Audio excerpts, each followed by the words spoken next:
My name is Martha Campbell. I'm 81 years old, and for most of my life I've been silent. Not because I had nothing to say, but because no one ever listened. Not when I begged. Not when I cried. Not even when I screamed. The morning it happened, the sky was too calm for what was about to unfold. My hands were trembling as I wiped the kitchen counter, not because of my age, but because I could already feel something in the air. A wrongness I couldn't explain. I glanced at the clock. 6:17 a.m. The baby hadn't made a sound since last night. I tiptoed into the nursery. And that's when I saw him, my husband John, standing over our crib. His belt was in his hand. His breathing was heavy. And our baby boy, our only child together, my late-in-life miracle, was lying still, too still. His tiny body limp. No cry. No movement. I ran to the crib. "What did you do, John? What did you do?" He said nothing. Just walked past me like I was air, dropped the belt on the floor and left the room. I scooped up my son Eli. His skin was pale. His forehead was bruised. He wasn't responding. My knees buckled beneath me. I screamed so loudly I think I tore something inside my throat. I called 911 with shaking hands, barely able to speak. All I could say was, "He beat my baby. My baby's not waking up." And as the sirens screamed down our quiet little street, I realized something that knocked the breath from my lungs. John hadn't just beaten my baby. He had broken something far deeper in me, something that had already been cracked for decades. But the question was, how did I get here? How did a woman like me, once proud, once strong, end up married to a man capable of beating an innocent child into a coma? Let me take you back to where it all started. Maybe then you'll understand why I stayed, why I kept hoping, and how everything I ignored led to that one brutal morning. My story didn't begin in violence. It began with a dance. It was the summer of 1965. I was 21, living in a small town in Georgia. Back then I was the kind of girl people called a good catch. Modest, hardworking, always smiling. I worked at a flower shop downtown and helped my mother care for my siblings. My father had died when I was 17, so I became the responsible one. I didn't mind. Gave me purpose. And then I met John. He was charming in that old-school, deep-voiced way. Confident. Worked at the railroad station. Everyone said he was a man's man. But it was his eyes that got me. They were soft when he looked at me, like I was the only thing he could see. Our courtship was quick. Too quick. He bought me flowers every week. Called me his angel. Promised me a good life. I ignored the small things. The way he clenched his jaw when I laughed too loud in public. How he once grabbed my wrist too hard when I spoke to a man at the grocery store. It wasn't abuse, I told myself. He just loved me a little too much. We got married within 8 months. And the moment I said, "I do," something shifted. The flowers stopped. The smiles faded. And the first time he hit me was 3 weeks after our wedding. He had come home late, smelling of whiskey. I asked where he'd been. He didn't like the question. He backhanded me so hard I saw stars. I remember lying on the floor, stunned, thinking, this isn't my husband. This is someone else. He'll say sorry. He never did.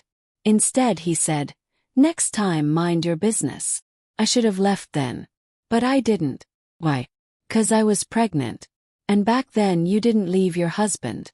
You endured. You prayed. You smiled through it. But God took that baby at 4 months. I lost her in the bathtub, alone and sobbing. And John. He blamed me. "You can't even carry a baby right," he said. The pain in my body didn't compare to the one in my heart. 4 years we lived like strangers. Me walking on eggshells, him erupting over the smallest things. And then something unexpected happened. At 43 I got pregnant again. A miracle, the doctor said. I had given up on motherhood long ago. But Eli came into our lives like sunlight after years of storm. And for a while, things were okay. John softened. He even held my hand again. He painted the nursery himself and cried when Eli was born. I thought maybe, just maybe, this baby would save us. But people don't change unless they want to. And John. He only learned to hide his demons better. He never hit me while I was pregnant. But once Eli turned one and began toddling around, the shouting returned. Then the slaps. Not to Eli at first, just to me. Always when Eli was asleep. He said I spoiled the boy. That I was raising him to be soft. He needs to be a man, he said. Not some mama's boy. But Eli was barely 2. And then came the night that changed everything. I had gone to the store for baby formula. It was supposed to be a quick trip. But the line at the register was long. I was gone 45 minutes. When I came back, the house was too quiet. John was sitting on the couch, watching TV like nothing had happened. But his knuckles were red. His belt was missing. Eli was in his crib, crying silently, barely able to move. His face was bruised. His eyes wouldn't meet mine. I screamed. I begged John to tell me what happened. He said, he bit me. So I taught him not to. That night, I slept on the nursery floor, holding Eli in my arms, rocking him, praying for a sign. Any sign that my son would be okay. But that wasn't the worst of it. Because it wasn't until 3 days later, on that morning I told you about, when I realized John hadn't stopped. He waited until I was in the backyard hanging laundry. Then he did it again. Only this time, it was worse. And now my baby was unconscious in my arms. Now, paramedics were wheeling him into an ambulance. Now, I was standing at the hospital hallway, covered in baby formula and blood, trembling. The doctor came out grim-faced. He has severe head trauma, ma'am. We've put him in a medically induced coma. Collapsed to my knees. Everything I had feared, everything I had ignored, had finally boiled over. And it was my child who paid the price. But even in that moment of despair, a new voice was born inside me. One that whispered, no more. But how do you go from decades of silence to finally taking a stand? What would it cost me to protect the only thing I had left? And more importantly, was it already too late? They say when you're pushed far enough, something in you snaps or wakes up. That night, as I sat alone in the hospital waiting room while my baby fought for his life in a coma, I realized something horrifying. I had been waiting my whole life for someone to save me. But no one ever came. Not when I was 21. Not when I lost my first child. Not when the bruises on my body turned purple and then yellow and then disappeared just in time for Sunday service. No one came for me. And now, I was the only one who could come for Eli. I stared at my reflection in the hospital's bathroom mirror. My gray hair was frizzed out from stress. My face looked older, more broken. God, my eyes didn't even look like mine anymore. You let this happen, I whispered to myself. The guilt came crashing like a wave. But under that wave, something else stirred. Not rage. Not sadness. Resolve. I walked back into the hallway just as a police officer was asking the nurse for the mother of the child in room 212. That's me, I said, standing tall, though my legs shook beneath me. He looked at me with a clipboard in hand. Ma'am, we need to ask a few questions. We have a report of suspected child abuse. You're the only guardian listed. Froze. My mouth went dry. Would they think I did it? Would they take him away from me? I sat down and answered every question as clearly as I could. I told them about John. About the bruises. About the belt. About everything I'd never dared say aloud before. The officer took notes. He didn't react much, but something in his posture softened. Did you see him strike the child? He asked. I didn't see it, I said. But I saw the aftermath. And I've seen it more than once. I didn't think he would. My voice cracked. He looked at me, then nodded. We'll investigate. In the meantime, you stay with your son. We'll get you a social worker. As he walked away, I wanted to throw up. What if John came back? What if he found out I spoke? I went back to Eli's room. He was lying there, so tiny, so still. A breathing tube down his throat. IVs in both arms. His forehead wrapped in gauze. I pulled the chair close to his bed and laid my hand gently on his tiny fingers. "I'm sorry, baby," I whispered. "I should have left a long time ago. But you hear me now. Mama's awake. And I'm not letting him near you again." But even as I said it, I had no plan. No money. No job. John had isolated me for years. He controlled the bank accounts, car, even my clothes. I was trapped. Or so I thought. The next morning, a social worker named Janet came to visit. She was young, probably around 35, with kind eyes and a firm tone. "I read the report," she said. "We're not letting your husband anywhere near this hospital. A protective order is being filed. You'll need to go to court next week.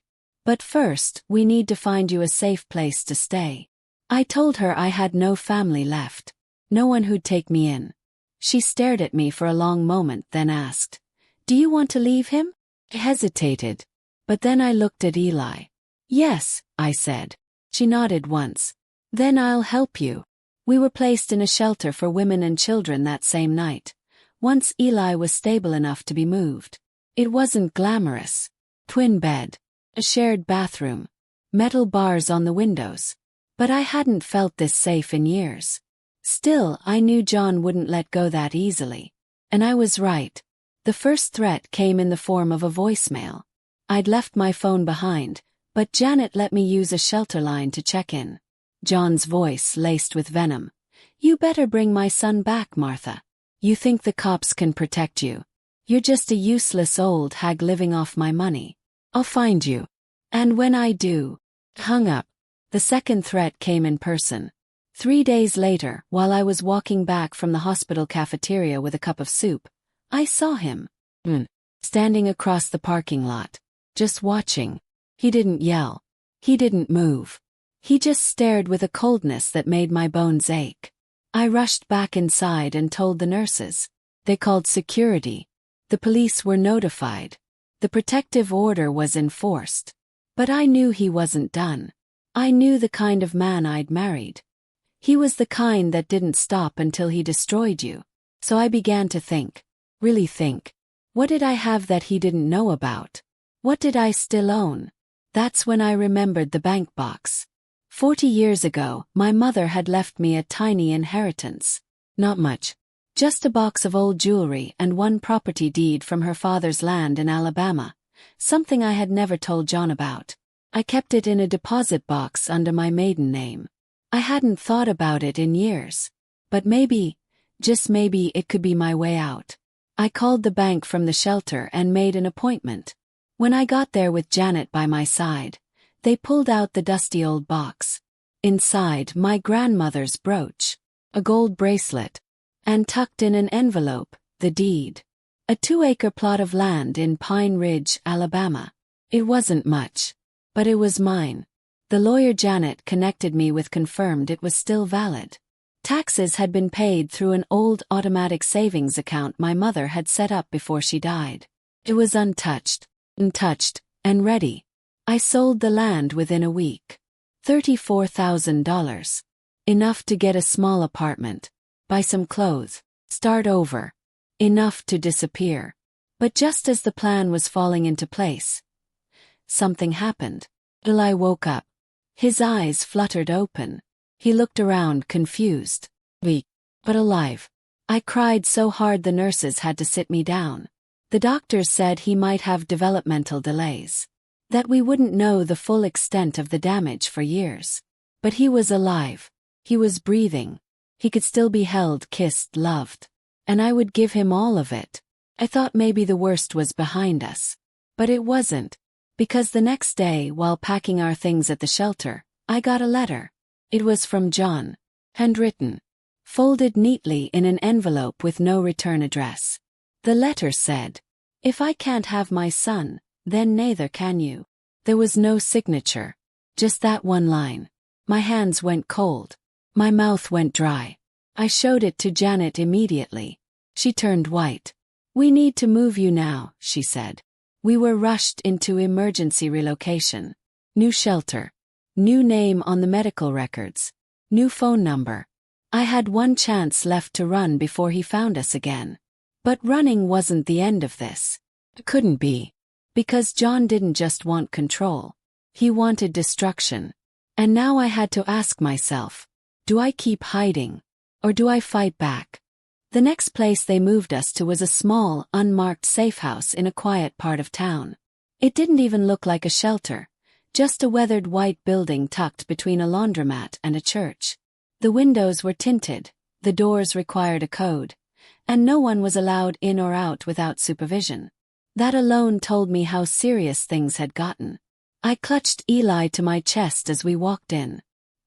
His little body still trembled now and then, his eyes darting around like he didn't trust the world anymore. And who could blame him?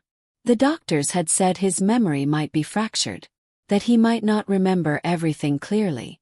But every time he saw a man walk past the room, even if it was a doctor, he'd cry and scream until I held him. And he'd whisper, "No more belt, Mama. No more belt." That shattered something inside me all over again. The social workers were kind, but they moved fast. They got us new documents, new names if we wanted them. They even offered to move us out of state.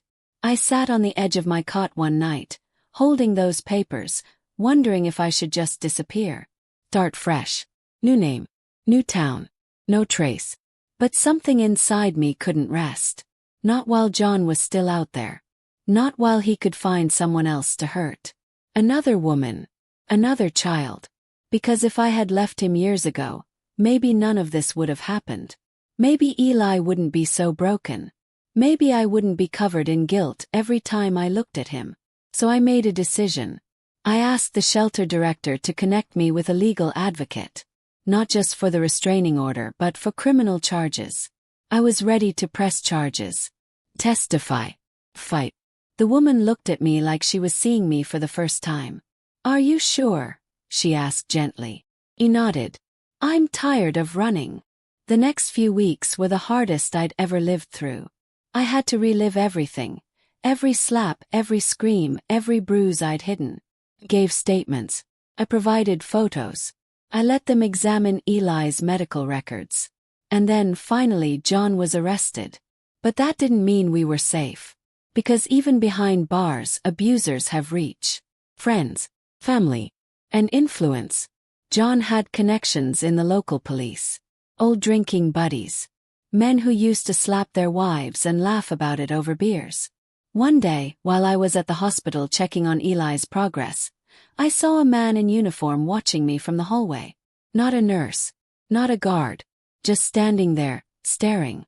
When I walked toward him, he turned and disappeared through the stairwell. The next morning, the safe house got a call.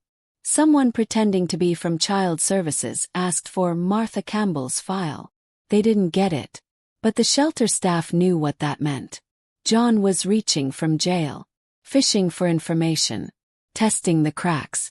They moved us again. And this time, I didn't protest. I realized something important that day. John didn't want Eli because he loved him. He wanted him because Eli was an extension of his power. A symbol of control. And now that he didn't have either, he would rather destroy everything. But I had one more card to play. Something I hadn't told anyone yet. A secret I'd kept even from myself. 6 months before everything fell apart, I had found something in John's office drawer. Second phone. Old, cracked, hidden in a box of receipts. I turned it on, thinking maybe it was just a backup. But what I found shook me. Photos. Dozens of them. Eli me the house. But taken like we were being watched through windows. From outside. There were texts too. Messages to someone named D. Things like, "She's getting soft. I might just finish it soon. He cries too much. You were right. Kids ruin everything." I didn't understand then. But now, in the aftermath, the pieces fit. John had been planning something darker. Not just abuse. Something permanent. I handed the phone over to the police. The detective who took the case said it was enough to open new charges. Conspiracy. Attempted endangerment. Premeditation. That gave me hope. Real hope. And then, Eli started walking again. The first time he took 2 wobbly steps across the playroom floor at the recovery center, I burst into tears. His balance was off and he leaned on everything, but those steps felt like a miracle. "Mama, I do it," he said proudly. "Yes, baby. You do it," I whispered, holding him. But just when I thought we were climbing out of the dark, another blow came. The court date was scheduled. I was called to testify in person. And guess who was representing John? His sister, Deborah, lawyer, Bishop, just like her brother. I hadn't seen her in over 10 years. But I remembered her well, cold as steel, always looking down on me, always siding with John, always pretending I was the problem. She stared at me across the courtroom like I was filth on her shoe. She objected to everything, claimed I had a history of emotional instability, claimed I was too old to care for a child properly, that I was trying to poison Eli against his father. I sat there, trembling, holding back tears. But I didn't break. Not this time. I told the court everything. The abuse, the beatings, the bruises, the night of the coma, photos, texts, all of it. John sat behind the glass, watching me, jaw clenched, arms folded. When they read out the charges and the judge denied him bail, he stood up and yelled, "This isn't over, Martha." Security dragged him out. And I finally breathed. But that peace didn't last long. Because that night someone broke into the safe house garage. They didn't steal anything. They just left something behind. Stuffed bear. Eli's. The one that went missing from his crib the night John hurt him. It was sitting on the hood of the shelter van, with a note tied around its neck. It read, "You can't hide forever." The police came within the hour. They took photos of the bear, dusted the shelter van for prints, questioned everyone. But no one had seen a thing. "It had to be someone who knew the code," the director muttered. "Or someone who had help." I knew what that meant. Deborah. She hadn't just shown up to court to defend her brother. She was part of this. The intimidation, the threats, the games. That woman had always been two-faced. Polished in public, poisonous in private. I clutched Eli close that night as we were moved again. Our third relocation. Every time we found a corner of peace, it was snatched away. Eli didn't understand, of course. He just knew that we kept packing, kept moving. That mama cried more than usual. That new people smiled at us and told him he was so brave. He clung to his bear, the backup one the shelter gave him, and slept with it tucked under his chin. I didn't sleep that night. I sat by the window, staring out at the unfamiliar street of our new temporary home, and thought of the landline phone in the shelter director's office. I had made a call earlier that day. To someone I hadn't spoken to in over 30 years. My sister Evelyn. We hadn't parted on good terms. She'd told me not to marry John. Had begged me not to move away with him after our wedding. When I stopped calling, she stopped trying. Our mother passed. Then our cousin. And now, Evelyn was the last piece of family I had left in the world. Her voice had been hesitant on the phone. Scratchy, tired. "Martha," she said. "I thought you were dead." "I was," I whispered. "In a way." I told her everything in 5 minutes flat. Just the truth. No begging. No guilt-tripping. And when I finished, she said one thing. "You and that baby can come stay with me. But only if you're done running." "I am," I said. "I swear to God, Evelyn, I am." And I meant it. We arrived at Evelyn's small farmhouse 2 nights later, tucked deep in the hills of rural Tennessee. No one would find us here unless we told them. It was simple, quiet. She had no children of her own. Her husband had passed 10 years prior. And when she saw Eli, she burst into tears. "He looks like Daddy," she whispered. I wept with her.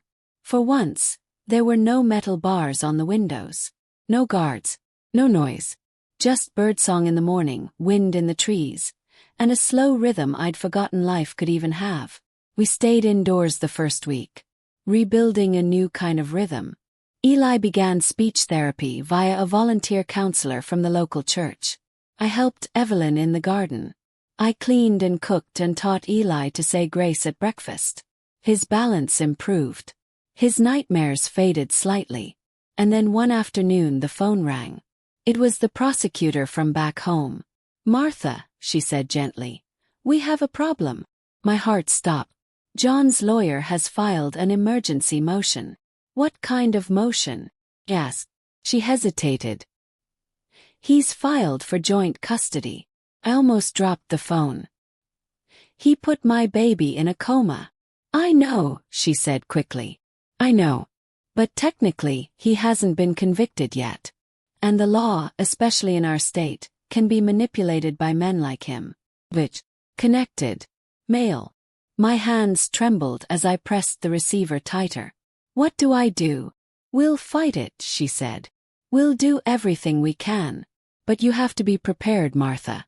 If they force this to court again, you might need to bring Eli in. He might be questioned." I hung up and sat in silence for hours. Later that night I told Evelyn everything. She didn't speak at first. Then she stood up, walked to the cupboard, and pulled out a wooden box. Inside was a silver revolver. "I hope it never comes to this," she said, voice like steel. "But if he shows up here, you don't beg. You don't cry. You protect your child." He nodded. "Because I knew it might come to that. John wasn't after Eli because he cared. He was after me. He wanted control. Revenge. To hurt me in the worst way, by keeping my child in fear. But the next blow didn't come from him. Came from the system." 2 weeks later I was served papers. The court had granted supervised visitation pending trial. I stared at the paper like it was a death sentence. The thought of Eli in the same room as that man, even with people watching, made my stomach turn. He was still healing. Still stuttering at night. Still clenching his tiny fists when doors slammed too loudly. I called the lawyer in tears. "There has to be another way. Please." She told me we had one option left. Go public. Tell my story. Expose John. His past. His abuse. His threats. All of it. The media might not convict him, but they could force the system to back off. But doing that meant risking everything. My privacy. My safety. And Eli's.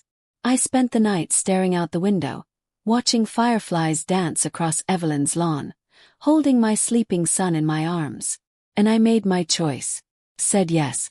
The next week, a journalist from a national paper came to Tennessee. She interviewed me. I showed her the court files, the medical records, the shelter logs, the photos of Eli in the hospital bed. I told her about the bear on the van. About the threats. About the system failing us over and over again. And she listened. Really listened. Her article went viral. Within 72 hours, child advocacy groups were calling. Churches rallied. Women from all over the country sent letters. "Martha, you're not alone," they said. And for the first time in a long time, I believed it. The court rescinded the visitation order. John's team was rattled. Deborah tried to spin it, claiming media bias. But it didn't work. Not this time. And then, I got a call that I never expected. From the prison warden. "Martha," he said, "John's been transferred." "Why?" He hesitated. "He was attacked in the yard. He'll recover. But he's on lockdown now. Can't speak to anyone. No more letters. No more calls." I didn't say a word. I just hung up. Because even though I didn't wish for violence, there was a small, quiet part of me that felt relief. But as I tucked Eli into bed that night, humming softly, rocking him as he drifted off, I didn't notice the envelope taped to the underside of our mailbox outside. It was there, folded, handwritten. Just 4 words scrawled across the front. "You think you won." The handwriting on the envelope was unmistakable. Planted. Heavy. As if each letter was carved in anger. I stood by the mailbox, heart pounding against my ribs like a drum. The paper shook in my hands as I opened it. Inside was no letter. Just a photo. Picture of me and Eli. Taken from a distance. In Evelyn's garden. He was laughing. I was bent over him, smiling. My knees nearly buckled. He'd found us. Somehow, someway he knew where we were. I rushed inside, locked every door, shut every curtain. Evelyn stood in the hallway, shotgun in hand. "What happened?" she asked. I handed her the photo. Her face went hard. "That's it," she said. "We're calling the sheriff." We did. Deputies came, took the photo, drove around the neighborhood. Questions. But no one had seen a stranger. No unfamiliar cars. No footprints. They increased patrols, but we both knew what that meant. They couldn't protect us forever. So I did something I never thought I'd do. I stopped being afraid. Fear was what had kept me stuck all those years. Fear of judgment. Fear of leaving. Fear of survival. But now the fear was eating me alive. And it was teaching me something. That I had to flip the script. Not hide, but fight. I started small. I went down to the county office and filed for full custody of Eli. Preemptively. Even though John had no access to him anymore. I needed it formalized. Permanent. With my name on it and his struck from the page like it never existed. I stood in front of the judge and spoke with more strength than I ever thought I had. "I am his mother," I said. "I am his protector. And I will not let anyone ever again hurt this boy." It was granted. Next I filed for divorce. After 40 years. That felt like cutting off a tumor that had been growing inside me for decades. The papers were thick, filled with history and trauma. But signing them felt like stepping into the sun. Then I got help. Real help. Evelyn introduced me to a woman at the local women's support center. A retired prosecutor named Darlene, who had been helping survivors navigate life after abuse. She took one look at my case and said, "You need more than peace. You need justice." And then she helped me file a lawsuit. Civil court. Because if the prison sentence didn't hold, the money would. Every penny John had hidden. Every asset he'd taken from me over the years. Every property. Every car. Every account in his name. We filed for restitution. The papers were served to his attorney inside the prison. And that's when I got the second message. This time, not in a letter. It was a voicemail. Left on Evelyn's landline. "Careful, old lady," the voice growled. "You think you're strong now. But I still have friends. You'll be ashes before that court date even arrives." I played it for the sheriff. He sighed. "Without a direct link to John, there's not much we can do." I stared at him. "So we just wait." "No," he said. "You prepare." And that's what I did. I stopped hiding. I got cameras installed. A motion sensor alarm. I even started carrying pepper spray. Something I never thought I'd need as a grandmother. Evelyn stood by me every step of the way. Eli. God bless him. He began to bloom. He was talking more. Laughing louder. Drawing with crayons. Pictures of flowers and animals and houses with wide, sunny skies. One day he drew me. Gave me big round glasses and a bright yellow dress. "That's you, Mama," he said. "You're safe now." I nearly wept. But deep inside, I still wasn't sure. 'Cause I knew John. And John was a storm that didn't pass quietly. Then came the court date. They tried to delay it twice. Deborah filed motions.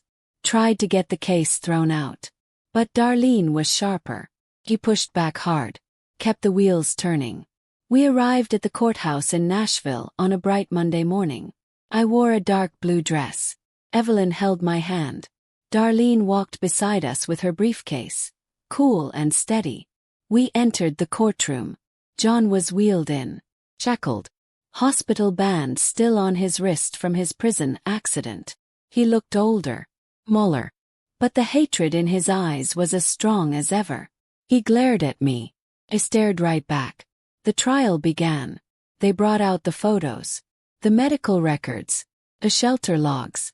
The threatening letters. Even the voicemail. Deborah tried to object. Called it inflammatory. The judge allowed it all. Then I took the stand. And for 2 full hours I told the truth. About the first time he hit me. About the time he blamed me for the miscarriage. About the belt. The bruises. The night he put my baby in a coma. I looked him in the eye and said, "You didn't just hurt me, John. You tried to erase me." Silence filled the room. Then Darlene stood. She walked the court through every dollar John had taken, every asset he'd locked me out of, every account in his name. And finally, she turned to the judge and said, "This woman gave her life to a man who used it against her. Now she asks for what's rightfully hers, not out of vengeance, but out of survival." The courtroom was still. I walked out with Eli in my arms. And that afternoon the judge ruled. Full restitution granted. John's remaining assets were seized. The deed to his name on our home was removed. A lifelong restraining order was placed. The prison term extended for contempt. It was done. And for the first time since I was 21, I breathed freely. We moved back to Georgia. Evelyn came with us. We bought a small house near a school and playground. Eli started preschool. I planted roses in the front yard. I started volunteering at a local shelter, telling my story to other women, letting them know, you don't have to wait until it's too late. But one night after tucking Eli in, I heard something on the porch. Light tap. Froze. Evelyn grabbed the shotgun and peered out the window. Nothing. Then we opened the door and saw it. Small box. Inside was a torn piece of my old wedding dress. And a note. "Round 2 begins soon." I stared at the torn lace in the box like it was poison. It had yellowed over time, but I'd recognize it anywhere. The hem of my wedding dress. The same one I'd worn the day I promised my life to the man who later destroyed it. But that dress was long gone. I'd burned it years ago. So how was this piece here? Evelyn closed the door, bolted it, and took the box from my trembling hands. "Call the sheriff," she said, voice firm but frightened. "Now." By the time deputies arrived, Eli was asleep again, thank God. I didn't want him to see any more officers, any more sirens, any more reminders that we were still at war with a ghost. The police dusted for prints. Nothing. No cameras caught anything. The street was too quiet, the night too dark. The sheriff asked if we had any enemies, anyone else besides John who'd want to scare us. "No," I said flatly. "It's him. Or someone working for him." "But he's locked up," the deputy muttered. I turned sharply. "And yet this is here." I could see the doubt flash behind his eyes. He knew I was right. After they left, Evelyn made tea, but I couldn't drink it. My hands wouldn't stop shaking. The box sat on the kitchen table like a rotting wound. "I thought this was over," I whispered. "I thought we were done." "You believed in peace," she said gently. "That's never wrong. But Martha, men like him don't go down without dragging something with them." I didn't sleep that night. Instead, I sat in the living room and thought back through everything. Every letter, every threat, every moment that made my skin crawl. And I remembered something I'd forgotten. The second phone. The one I'd found in his drawer. The messages to someone called Dee.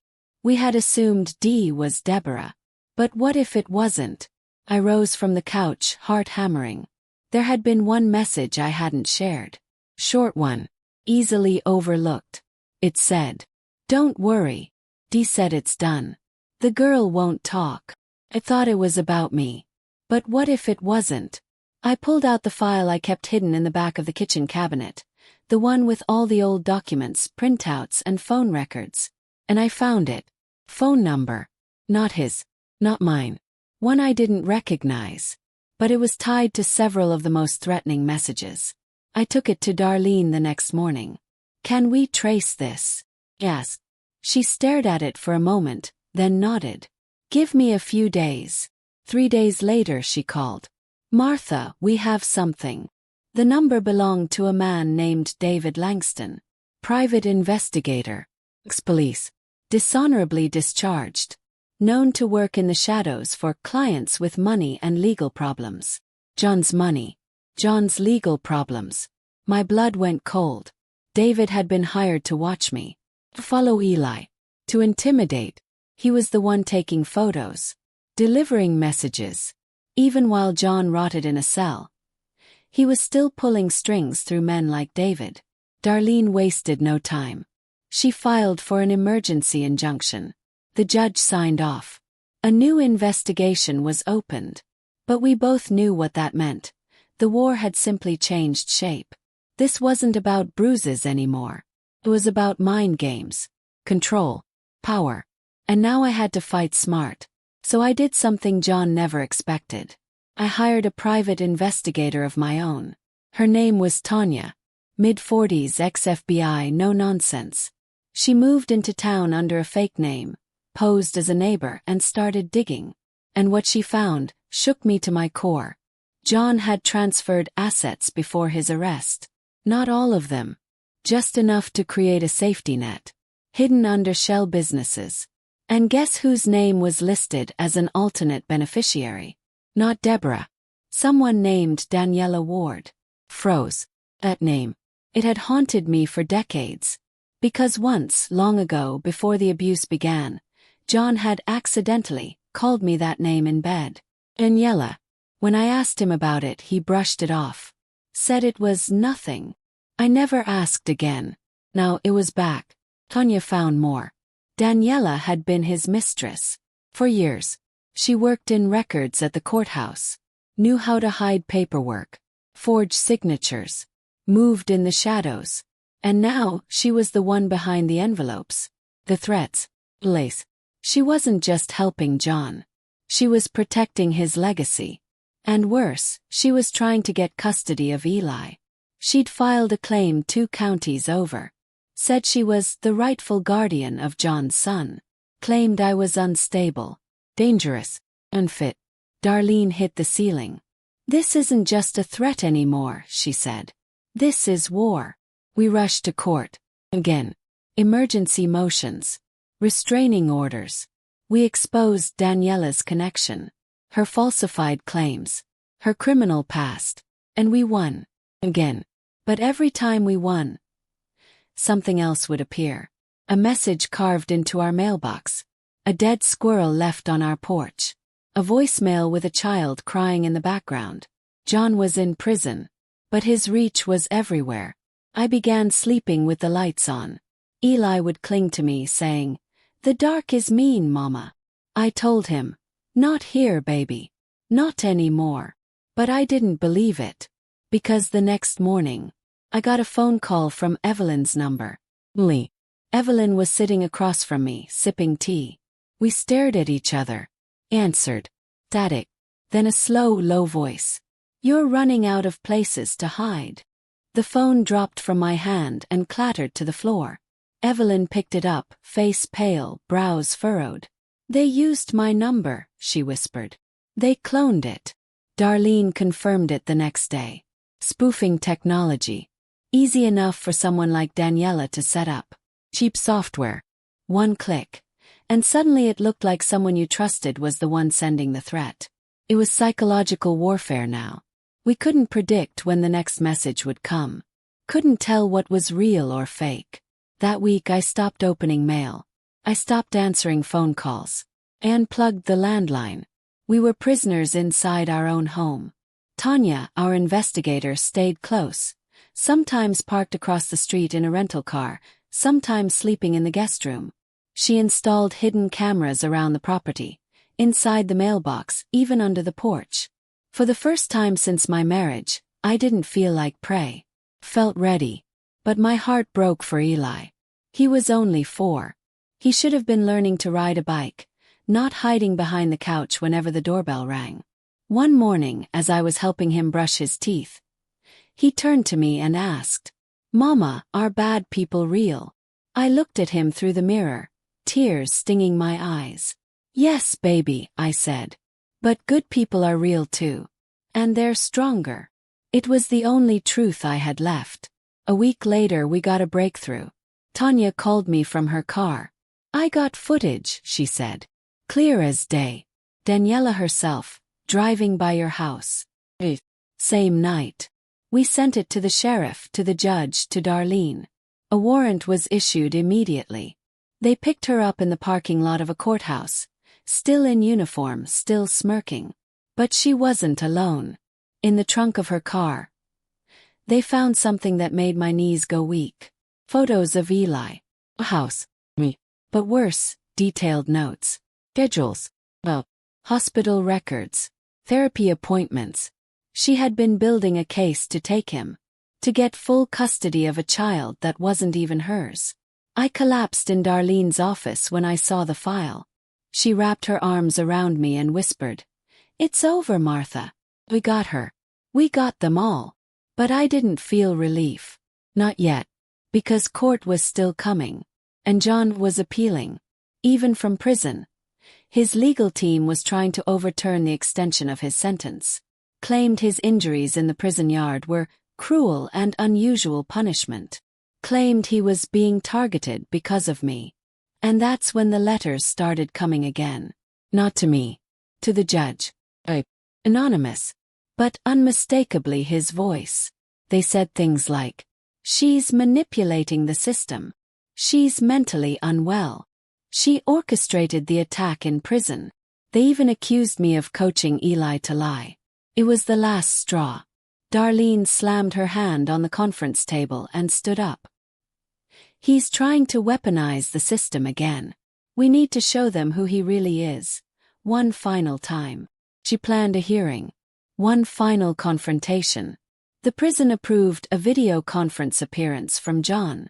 I'd have to see him again, face to face, even if only on a screen. Part of me wanted to scream, run, hide. But a bigger part of me wanted him to see what he could no longer touch. My strength, my son, my peace. The day of the hearing, Evelyn came with me, dressed in her Sunday best.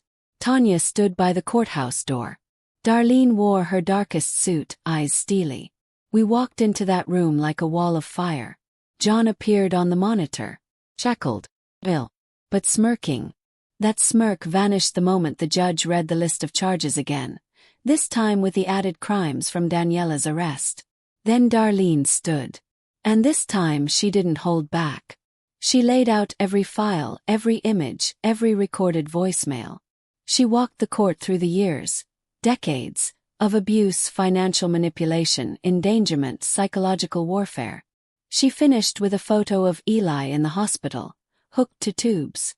And she said, "That's the moment he crossed a line no court should ever excuse." And this mother, this woman, stood back up and chose to fight. She didn't run. She didn't retaliate.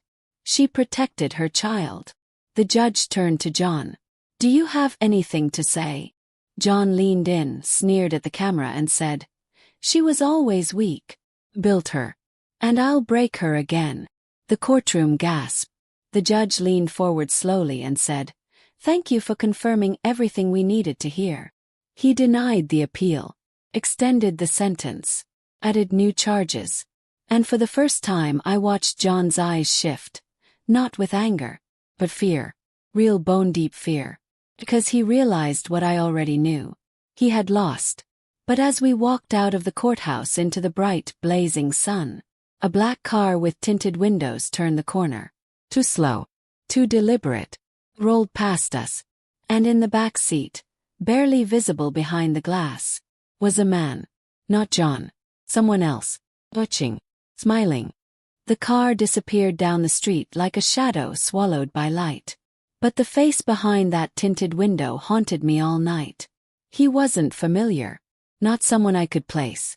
But his expression, that slow, twisted smile, was one I'd seen before. On John. On Daniela. On every man who thought power was their birthright. Evelyn locked every door that night. Tanya stayed over. Darlene sent a patrol car to circle the house. But even with all of that, I sat by the window, a knife in my lap, my heart pounding like war drums. Was this the end? Or just another mask behind another threat? I thought of Eli sleeping soundly for once, tucked in beside his favorite bear. And I made a promise to myself right then and there. This would not go on forever. It was time to end it. For good. The next morning I asked Tanya to help me track the car. It had a custom plate. Barely visible, but enough to start with. She ran it through every database she had access to. DMV, private contractor logs, even real estate documents. And then we hit a name. Douglas Ward. brother to Daniela Ward, ex-military, private security, and recently listed as the sole trustee of a child care trust fund, set up by John 6 months before his arrest. I so read. This wasn't just a coincidence. This was a contingency plan. If John couldn't win through court, he'd try to win through blood, through loyal followers, through men who thought Eli was some kind of legacy. I immediately filed a motion to freeze any and all trust activity in Eli's name. Darlene moved fast. By the end of the week, the judge issued an order to shut it down and begin a full investigation into the Ward family. Douglas was questioned. He denied everything. But he couldn't explain the surveillance photos found on a hard drive in his home, or the email exchanges with Daniela about picking up the boy. He was arrested on conspiracy charges. And just like that, the machine crumbled. One piece at a time. The threats stopped. No more notes. No more calls. No more cars on the street. It was like the air finally cleared after years of breathing smoke. Evelyn sat me down one morning, tea in her hand, and said, "I think you did it, baby sister. I think you really did it." Smiled. For the first time in decades. It reached my eyes. We moved into a new house. Still modest, still quiet, but ours. Eli got a room with rocket ship wallpaper, a little bookshelf full of bedtime stories, and glow-in-the-dark stars on his ceiling. He started kindergarten a few months later. I cried the entire first day. He wore a red backpack and turned at the school gate to wave, yelling, "I'll be good, Mama." And just like that, we had a new beginning. I joined a survivors group, spoke at conferences, volunteered at shelters, shared my story raw and real. The women listened, cried, hugged me. Some whispered, "Me too." Some asked, "How did you leave?" And I told them, "You don't leave in one big step. You leave in 1,000 little decisions. First you decide to believe yourself. Then you decide you deserve peace. Then you decide to fight. Even when you're tired. Even when you're scared." It became my mission. My redemption. But the most powerful moment of all came one spring evening, while I was folding laundry in Eli's room. He came in quietly, holding a drawing he'd made in school. It was us. Me holding his hand. Him smiling. And above our heads, in big block letters, it said, "Mama is my hero." Broke. Dropped to my knees and hugged him so tight he squealed. All the pain. All the nights I thought I'd never make it. All the fear, the doubt, the loneliness. It had all led to this. To him. To a life rebuilt, not just survived. A few months later, the final court case came to a close. John's last appeal was denied. The judge called it a final act of desperation by a man who built his life on the suffering of others. His sentence was extended by another 10 years. Daniela pled guilty to multiple counts and faced 5 years without parole. Douglas, he struck a deal, testified against the others, disappeared into the system. And me. I walked out of that courtroom with my chin high and my soul light. People often ask me if I regret anything. I used to say yes. Used to regret staying. Regret not speaking up sooner. But now, I realize those regrets don't define me. My choices do. The ones I made when everything hurt. When no one believed me. When I was just a trembling woman holding her broken baby in her arms. Chose to rise. To protect. To heal. And that is what makes me whole. If you're listening to this story right now and you're in pain, please know you are not weak for staying. But you are powerful beyond measure for deciding to go. Even if you don't know how. Even if you don't know where. The path will open with every small step. And when it does, I'll be there in spirit rooting for you. Just like someone once rooted for me.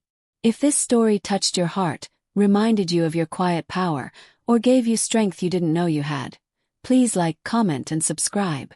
Your voice matters. Your story matters. And someone out there needs to hear it. You are not alone.